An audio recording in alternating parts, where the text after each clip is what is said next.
Hi guys, I'm Laura, owner of Classic Canine Conduct. Today I'm going to be showing you how to fit a prong collar.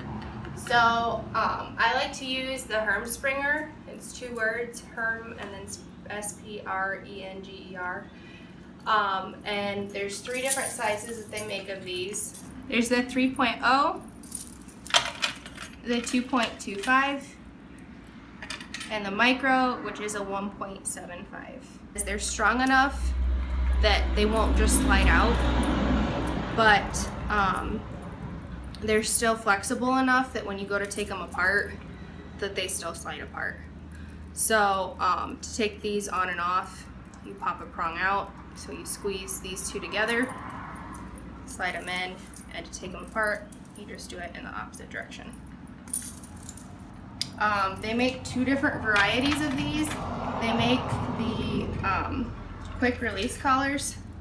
I don't necessarily prefer these, but it's really up to the user. They so when it's on the dog, all you have to do to release it is squeeze and it pops out. And then to put them back together, you slide the chain back through, and this is the reason I don't like them as much, is because it's a little hard to get the chain back through, especially when you have it on a dog. It makes it even more difficult. I just prefer the normal ones like these that you simply just pop the prong out and put them together. Alright, so to fit a collar on a dog, you don't want a 3.0 on a dog this size, because the chain itself will wrap pretty much all the way around the dog, and then you have no prongs to work with. So for this dog, I'm going to use a 2.25, and you want it to sit, come on baby, good girl. You want it to sit directly under the chin. You don't want it sitting way down where this collar's at. You want it right under the chin and right behind the ears. So to do that, you need it a lot smaller. So to adjust the collar size, you just remove a couple of the prongs. Rhoda, good girl. You just remove a couple of the prongs. All right, so once we've removed those couple prongs, put it back together.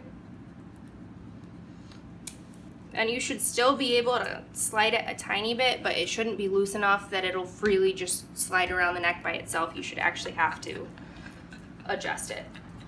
So this is a really nice fit. I can still fit 2 fingers underneath it, but I have enough room to still make a popping motion.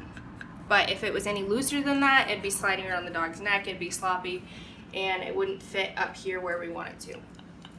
So the last step of using a prong collar has 2 different rings on it.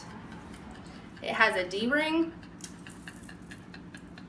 which spins, and this is what you're going to hook your leash onto, and it has a dead ring.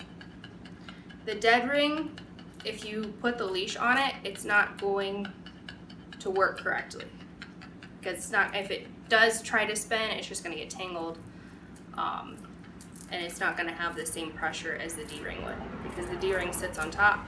It'll correct and release and correct and release. So